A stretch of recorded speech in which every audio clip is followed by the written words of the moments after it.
মগরাহাট পশ্চিমের তৃণমূল প্রার্থী শামীম আহমেদ ভোটের আগে জেতার বিষয়ে যেমন আশাবাদী তেমনি আত্মবিশ্বাসী।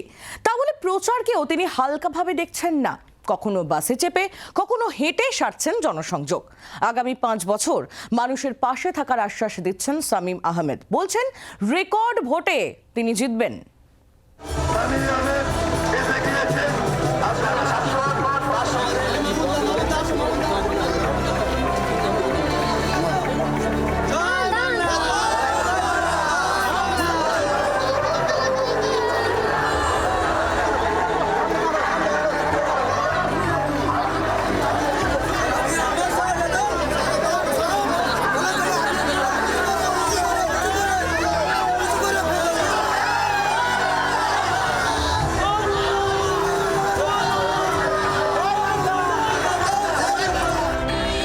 আমরা অলরেডি 10টা প্রতিশ্রুতির কথা মগরাহাট পশ্চিম বিধানসভার উপর ঘোষণা করেছি, যেটা হলো আপনার উস্তি থেকে আমাদের সিরাকোল শেরপুর পর্যন্ত যে খাল আছে এই খালটার সংস্কার এবং উস্তিতে একটা ইনডোর স্টেডিয়াম যাতে হয় সেটার ব্যবস্থা করা।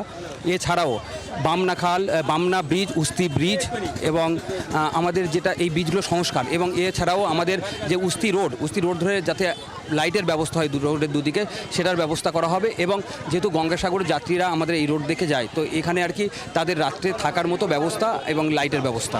জেতার জন্য যে আত্মবিশ্বাস জোগালো এই মানুষ, তাদের জন্য কি বার্তা? আমাকে আপনারা 24 ঘন্টা যখন চাইবেন তখন পাবেন। যে কোনো বিপদ আপদে আমি সবসময় থাকবো। এবং সবথেকে বড় যেটা আর কি, আমার নেত্রী এবং আমার নেতা অভিষেক বন্দ্যোপাধ্যায় যে উন্নয়ন করছে সেই উন্নয়নের ধারাকে অব্যাহত রাখতে তৃণমূল কংগ্রেসকে ভোট দেওয়ার জন্য অনুরোধ করব। বাংলার আওয়াজ, বাঙালির আবেগ, জি 24 ঘন্টা।